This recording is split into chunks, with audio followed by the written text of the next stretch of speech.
Okay, we're looking at reforming the Electoral College the way that our president is currently elected. The main argument against our Electoral College is that it's undemocratic.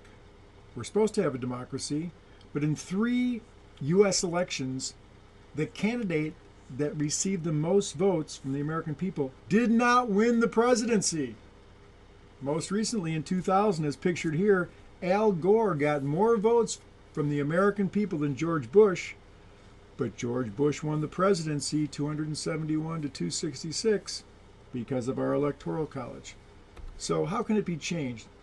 First of all, here's a picture that shows that maybe one of the problems with the Electoral College is just the big states control things. You can see on this teeter-totter that just a few big states outweigh the little states, but that's not really a true argument, because take what's happening in the primary. We go to Iowa first, then we go to New Hampshire, then we go to South Carolina. Small states, and the focus of the whole country is on those. So small states get their say. So this is not a good argument. One thing about the Electoral College, it's somewhat complicated. You know, not everyone understands it. And is that the best way to elect a president? And also, before we get rid of the Electoral College, we might want to think, well, why did our founding fathers do it? What's good about it? Well, one thing, as I said, it gives smaller states some importance. Iowa, New Hampshire, South Carolina, the first 3 primaries, all America's looking at these 3 small states. So otherwise, those small states would be overlooked if we didn't have the Electoral College. It also helps candidates organize their campaigns. You know you're going to start in Iowa, then New Hampshire, South Carolina, and so that makes it easier. You don't just have the guy that wins, it's the most organized, has the best campaign, or maybe that's not the best way to elect a president. And then finally, if we didn't have the Electoral College, candidates would just go to the big cities where all the votes are. So it would just be New York, it'd be Chicago, it'd be Los Angeles, and little places, it's all these towns that candidates go to in Iowa, all these little towns. Those wouldn't be on there. So those are some good reasons for the Electoral College. But again, because it's undemocratic, the first reform that we'll mention here, so how could we change it? First idea here, just abolish it. Get rid of the Electoral College. Just elect the president by the popular vote. Simple. Except it's not simple, because you have to change the Constitution, and it's very hard to change the U.S. Constitution. Okay, second idea. Use the system that's used in 2 of the 50 states right now, Maine and Nebraska, of having congressional districts decide who wins.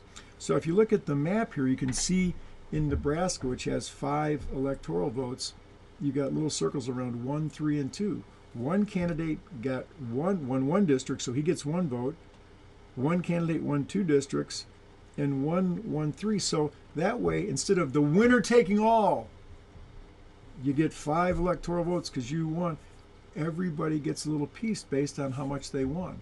That's more fair, and that's more democratic. If we did that in all 50 states, instead of just Maine and Nebraska, there would be a more true representation of proportionality, of how many votes each candidate gets, instead of the winner-take-all system we have. The final and the third possibility of reforming the Electoral College would be what's called the national popular vote idea.